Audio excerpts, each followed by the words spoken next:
घूमदे आ रंगा बिल्ला आम पर शेर सिंह राणे जिहा कोई नहीं सिख दे पठान।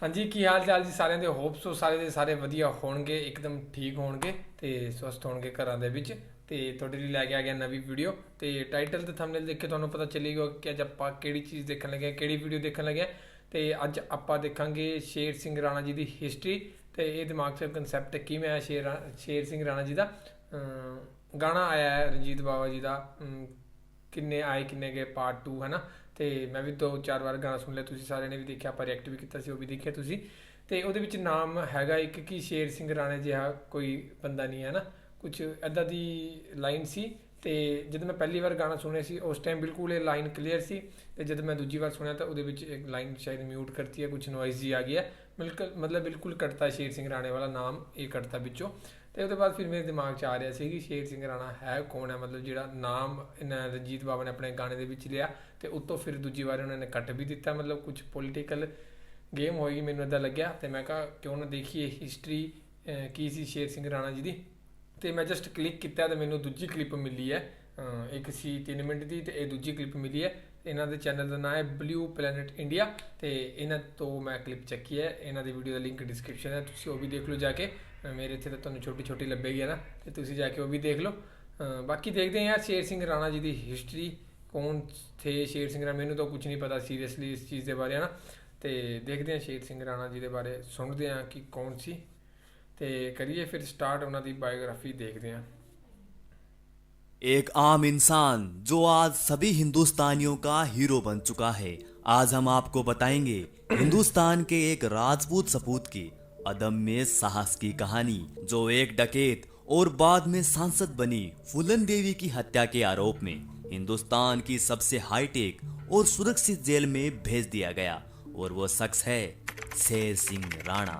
जेल की 4 दीवारी में बाकी कैदियों की तरह सड़ सड़ कर जीना उस राजपूत शेर को बिल्कुल नहीं सुहाया क्योंकि उसने अपना मकसद कुछ और ही बना रखा था जिसे तिहाड़ जेल की 4 दीवारें भी रोक नहीं पाई और वो शेर अपनी जान की बाजी लगाकर पहुंच जाता है एक ऐसे खतरनाक गैर मुल्क में जहां इंतजार कर रहा था उसकी जिंदगी का असली मकसद।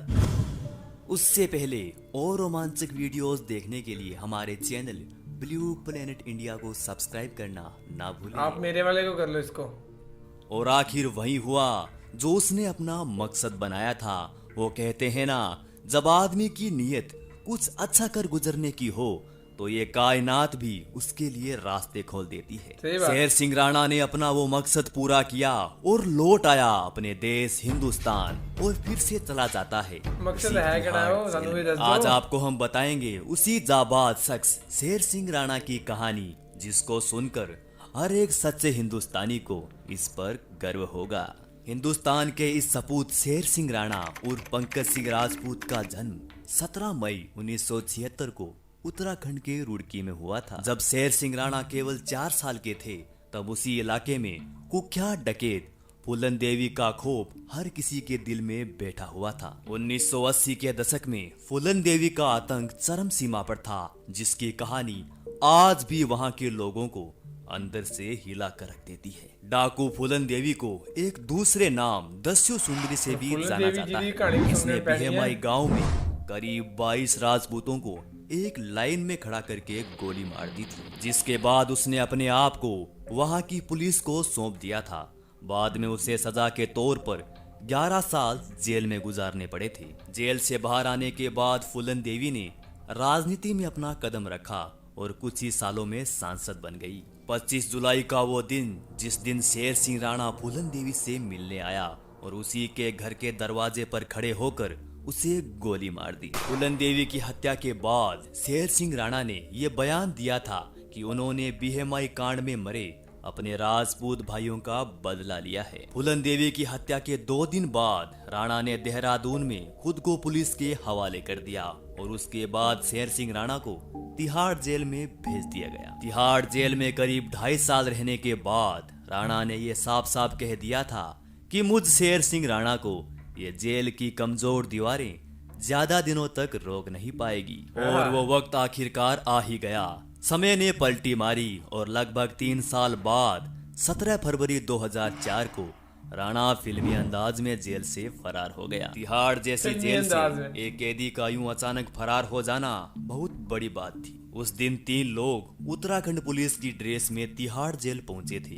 उन्होंने तिहाड़ के अधिकारियों से कहा कि वो यहाँ एक केस के सिलसिले में हरिद्वार की एक अदालत में पेशी के लिए शेर सिंह राणा को लेने आए हैं। वो अपने साथ पूरा साजो सामान जैसे कि हथकड़ी और कोर्ट के ऑर्डर की कॉपी भी साथ लाए थे। अधिकारियों ने वो कॉपी देखी और शेर सिंह राणा को बैरक से निकालकर उन अज्ञात पुलिस कर्मियों को सौंप दिया। अच्छा, ये और वो प्लानिंग राणा ही को प्लानिंग। लेकर वहां से चले गए। बाद में जब मामले का खुलासा हुआ तो तिहाड़ जेल और पूरे हिंदुस्तान में एक सुनामी सी आ गई थी। हालांकि साल 2006 में राणा को कोलकाता में वापस गिरफ्तार कर लिया गया था। लेकिन मुख्य कहानी है 2004 और 2006 के बीच की। आखिर इन 2 सालों में ऐसा क्या हुआ जो हर सच्चा हिंदुस्तानी शेर सिंह राणा को आज हीरो मान रहा है। वीरों की इस पावन भूमि में एक साहसी वीर थे, पृथ्वीराज चौहान, जो कि इस हिंदुस्तान के आखिरी हिंदू सम्राट थे। कंधार विमान हाईजैक मामले में भारत के पूर्व विदेश मंत्री जसवंत सिंह अफगानिस्तान दौरे पर गए थे, तो उन्हें उस समय एक गजनी इलाके में वीर सपूत पृथ्वीराज चौहान की समाधि होने की जानकारी वहां के तालिबान अधिकारियों ने खुद दी थी। वीर सपूत पृथ्वीराज चौहान की समाधि अफगानिस्तान में ही थी और मोहम्मद गौरी की कब्र के पास ही बनी हुई थी। अफगानिस्तान में यह परंपरा है कि जो लोग मोहम्मद गौरी की कब्र को देखने जाते हैं उन लोगों को पहले पृथ्वीराज चौहान की समाधि को पैरों से ठोकर मारकर जाना पड़ता है।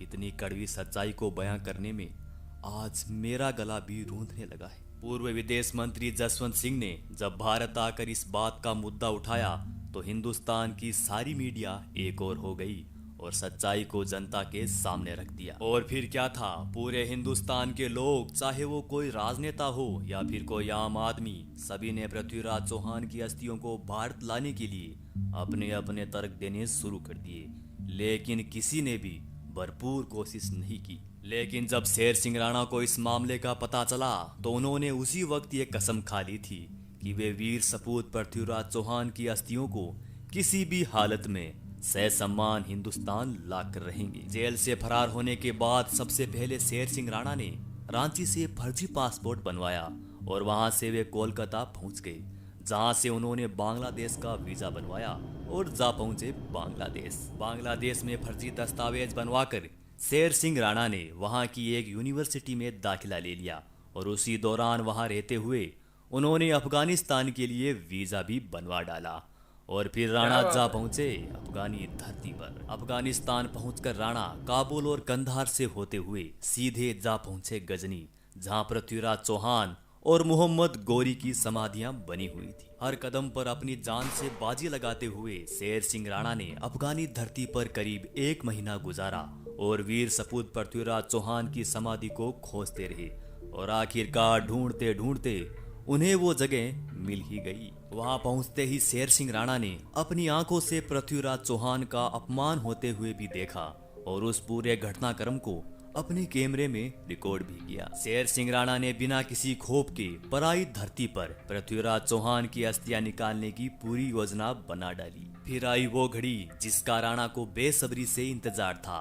राणा ने अपनी फुल प्लानिंग के अनुसार पृथ्वीराज चौहान की समाधि की खुदाई शुरू कर दी और उस महान शख्स की अस्थियों को वहां से निकालकर सम्मान पूर्वक हिंदुस्तान ले आए। इस पूरी घटना को अंजाम तक पहुंचाने में तकरीबन 3 महीने का वक्त लगा। शेर सिंह राणा ने इस पूरे घटनाक्रम की बाकायदा वीडियो रिकॉर्डिंग भी की ताकि वो हिंदुस्तान की जनता को ये पक्का प्रमाण दे पाए कि ये अस्थियां पृथ्वीराज चौहान की ही हैं। उसके बाद शेर सिंह राणा ने अपनी मां की सहायता से गाजियाबाद के पिलखुआ में वीर सपूत पृथ्वीराज चौहान का एक मंदिर भी बनवाया, जहां पर उनकी अस्थियां रखी गई। आधिकारिक तौर पर तो इस बात की पुष्टि अभी तक नहीं हो पाई है, मगर जिसने भी इस शेर पुरुष राणा की ये साहसमय कहानी सुनी वो आज खुद को गौरवान्वित महसूस कर रहा है। सही बात है, साल सही बात 2006 में सुरक्षा एजेंसियों ने राणा को कोलकाता के एक गेस्ट हाउस से गिरफ्तार करके दोबारा तिहाड़ जेल भिजवा दिया। तिहाड़ जेल में रहते हुए शेर सिंह राणा ने अपनी एक पुस्तक जेल डायरी नामक किताब भी लिखी। तो ये थी हिंदुस्तान के जाबाज शख्स की आंखों देखी कहानी, जो आज हर हिंदुस्तानी को खुद पर गर्व महसूस करवाने के लिए काफी है। हालांकि हम हिंदुस्तान के कानून का ना तो अनादर करते हैं और ना ही शेर सिंह राणा द्वारा की गई हत्याओं का समर्थन। हमारा एकमात्र उद्देश्य आप सभी हिंदुस्तानियों तक शेर सिंह राणा की इस साहसिक कहानी को आपके सामने रखना था। जय हिंद, जय वीर पुरुष पृथ्वीराज चौहान की। क्या बात है, क्या बात है। सो ऐसी वीडियो जी ਆਪਾਂ ਨੂੰ ਮਿਲੀ ਹੈ ਤੇ ਯਾਰ ਮਤਲਬ ਬਹੁਤ ਹੀ ਕਮਾਲ ਦੀ ਹਿਸਟਰੀ ਰਹੀ ਹੈ ਸ਼ੇਰ ਸਿੰਘ ਰਾਣਾ ਜੀ ਦੀ, ਹੈ ਨਾ। ਤੇ ਮੈਨੂੰ ਇੱਕ ਚੀਜ਼ ਦਾ ਨਹੀਂ ਪਤਾ ਲੱਗਿਆ ਹੁਣ, ਤੇ ਕਿਹੜੀ ਚੀਜ਼ ਦਾ ਪਤਾ ਲੱਗਿਆ ਕਿ ਸ਼ੇਰ ਸਿੰਘ ਰਾਣਾ ਜੀ ਦੀ ਡੈਥ ਦੇ ਬਾਰੇ, ਹੈ ਨਾ। ਉਹ ਚੀਜ਼ ਮੈਂ ਮਤਲਬ ਹੁਣ ਵੀਡੀਓ ਬਣਾਉਣ ਤੋਂ ਪਹਿਲਾਂ ਗੂਗਲ 'ਤੇ ਸਰਚ ਕੀਤੀ, ਉੱਥੇ ਵੀ ਨਹੀਂ ਸ਼ੋ ਹੋਇਆ। ਉੱਥੇ ਬਸ ਇਹੀ ਸ਼ੋ ਹੋਇਆ ਕਿ ਦਸੰਬਰ 2020 ਦੇ ਵਿੱਚ ਹੋਈ ਹੈ ਨਾ। ਇਹ ਮਤਲਬ ਗਲਤ ਨਿਊਜ਼ ਹੈ ਕਿ ਸਹੀ ਹੈ ਮੈਨੂੰ ਨਹੀਂ ਪਤਾ ਯਾਰ, ਕਿਉਂਕਿ ਮੈਂ ਗੂਗਲ ਸਰਚ ਕਰਕੇ ਦੇਖਿਆ ਤਾਂ ਉੱਤੇ ਇਹ ਲਿਖਿਆ ਸੀ, ਉਹ ਵੀ ਇੱਕ ਵੈਬਸਾਈਟ 'ਤੇ ਸੀ ਇਹ ਕਿ ਸ਼ੇਰ ਸਿੰਘ ਰਾਣਾ ਦੀ ਦਸੰਬਰ 2020 ਦੇ ਵਿੱਚ ਹੋਈ ਹੈ ਨਾ। ਮੈਨੂੰ ਦੱਸਿਓ ਤੁਸੀਂ ਸਾਰੇ ਜਣੇ ਅਗਰ ਤੁਹਾਨੂੰ ਪਤਾ ਹੈ ਕਿਸੇ ਨੂੰ। ਬਾਕੀ ਹਿਸਟਰੀ ਯਾਰ ਮਤਲਬ ਬਹੁਤ ਮਜ਼ਾ ਆਇਆ, ਦਿਲ ਕਰ ਰਿਹਾ ਸੀ ਕਿ ਉਹ ਹੋਰ ਸੁਣਦੇ ਰਹੀਏ। 2006 ਦੇ ਬਾਅਦ ਕਿੱਥੇ ਗਏ, ਕੀ ਹੋਇਆ ਜਾਂ ਕਿਵੇਂ ਹੋਇਆ ਨਾ, ਸਭ ਕੁਝ ਸੁਣਨ ਦਾ ਦਿਲ ਕਰ ਰਿਹਾ ਸੀ। ਅਤੇ ਮਤਲਬ ਇਸ ਬੰਦੇ ਦੀ ਤਾਰੀਫ ਸਹੀ ਗੱਲ ਹੈ, ਬਿਲਕੁਲ ਸਹੀ ਰਣਜੀਤ ਬਾਵਾ ਜੀ ਨੇ ਆਪਣੇ ਗਾਣੇ ਦੇ ਵਿੱਚ ਜ਼ਾਹਿਰ ਕੀਤਾ ਵਰਡ ਇਹਨਾਂ ਲਈ, ਹੈ ਨਾ। ਸ਼ੇਰ ਸਿੰਘ ਰਾਣਾ ਜਿਹਾ ਕੋਈ ਨਾ, ਅਤੇ ਮਤਲਬ ਇੰਨਾ ਹੌਸਲਾ ਉੱਥੋਂ ਕਿੱਥੋਂ ਜਾ ਕੇ ਅਫਗਾਨਿਸਤਾਨ ਤੋਂ ਜਾ ਕੇ ਉਹ ਅਰਥੀਆਂ ਲੈ ਕੇ ਆਈ ਸੀ ਪ੍ਰਿਥਵੀਰਾਜ ਚੌਹਾਨ ਜੀ ਦੀਆਂ, ਅਤੇ ਉਹ ਵੀ ਵੀਡੀਓ ਬਣਾ ਕੇ। ਸਭ ਤੋਂ ਮੁਸ਼ਕਿਲ ਕੰਮ ਹੈ ਨਾ ਵੀਡੀਓ ਬਣਾਉਣੇ। ਅਤੇ ਇੱਕ ਹੋਰ ਚੀਜ਼ ਕਹੀ ਸੀ ਇਹਨਾਂ ਨੇ ਵਿੱਚ ਕਿ 3 ਮਹੀਨੇ ਲੱਗੇ ਉਸ ਪ੍ਰੋਸੈਸ ਨੂੰ, ਅਤੇ 3 ਮਹੀਨੇ ਤੱਕ ਉਹ ਚੀਜ਼ ਕਰਦੇ ਕਰਦੇ ਨਾਲੇ ਆਪਣੇ ਆਪ ਨੂੰ ਬਚਾਉਣਾ ਬਹੁਤ ਹੀ ਮੁਸ਼ਕਿਲ ਚੀਜ਼ ਹੈਗੀ, ਅਤੇ ਪੂਰਾ ਪ੍ਰੂਫ ਦੇ ਕੇ ਨਾਲ ਵੀਡੀਓ ਬਣਾ ਕੇ। ਅਤੇ ਇਹ ਸੀ ਸ਼ੇਰ ਸਿੰਘ ਰਾਣਾ ਜੀ ਦੀ ਹਿਸਟਰੀ। ਅਤੇ ਬਾਕੀ ਇੱਕ ਹੋਰ ਨਾਂ ਆਇਆ ਸੀ ਵਿੱਚ ਫੁੱਲਨ ਦੇਵੀ, ਅਤੇ ਮੈਂ ਸੋਚ ਰਿਹਾ ਕਿ ਉਹਨਾਂ ਦੇ ਬਾਰੇ ਵੀ ਪੜ੍ਹਿਆ ਜਾਵੇ, ਉਹਨਾਂ ਦੇ ਬਾਰੇ ਵੀ ਦੇਖਿਆ ਜਾਵੇ ਨਾ, ਕਿਉਂਕਿ ਹਿਸਟਰੀ ਸੁਣਨ ਦਾ ਬਹੁਤ ਮਜ਼ਾ ਆਉਂਦਾ ਹੈ। ਅਤੇ ਇੰਡੀਆ ਦੀ ਹਿਸਟਰੀ ਤਾਂ ਹੈ ਹੀ ਬਹੁਤ ਕਮਾਲ ਦੀ ਸੀ, ਹੈ ਨਾ। ਬਹੁਤ ਜ਼ਿਆਦਾ ਮਹਾਂਪੁਰਸ਼ ਪੈਦਾ ਹੋਏ। ਅਤੇ ਬਾਕੀ ਫੁੱਲਨ ਦੇਵੀ ਦੀ ਹਿਸਟਰੀ ਸੋਚ ਰਹੇ ਜਾਂ ਫਿਰ ਸ਼ੇਰ ਸਿੰਘ ਰਾਣਾ ਜੀ ਦੀ ਹਿਸਟਰੀ ਅੱਗੇ ਦੀ ਹੋਰ ਦੇਖੀਏ 2006 ਦੇ ਬਾਅਦ ਕਿੱਥੇ ਗਏ ਆ, ਕੀ ਹੋਇਆ ਨਾ। ਅਤੇ ਬਾਕੀ ਤੁਸੀਂ ਦੱਸਿਓ ਮੈਨੂੰ ਸਾਰੇ ਜਣੇ ਕਿ ਅੱਗੇ ਦੇਖਣ ਦੀ ਜ਼ਰੂਰਤ ਹੈਗੀ ਤੁਸੀਂ ਨਾਲ ਉਹ ਦੇਖਣ ਲਈ ਜਾਂ ਨਹੀਂ। ਅਤੇ ਬਾਕੀ ਅਗਰ ਤੁਸੀਂ ਕੋਈ ਵੀ ਹਿਸਟਰੀ ਜਾਂ ਗਾਣਾ ਜਾਂ ਕੋਈ ਵੀ ਵੀਡੀਓ ਚਾਹੁੰਦੇ ਹੋ ਮੈਨੂੰ ਕਮੈਂਟ ਕਰਕੇ ਜ਼ਰੂਰ ਦੱਸਿਓ। ਬਾਕੀ ਇੰਸਟਾਗ੍ਰਾਮ ਹੈਂਡਲ ਡਿਸਕ੍ਰਿਪਸ਼ਨ ਦਿੱਤਾ ਹੋਇਆ, ਜਾ ਕੇ ਚੈੱਕਆਊਟ ਕਰ ਲਓ, ਠੀਕ ਹੈ। ਅਤੇ ਇਸ ਵੀਡੀਓ 'ਚ ਇੰਨਾ ਹੀ ਸੀ guys. Thank you for watching the video. ਮਿਲਦੇ ਹਾਂ ਨੈਕਸਟ ਵੀਡੀਓ 'ਚ।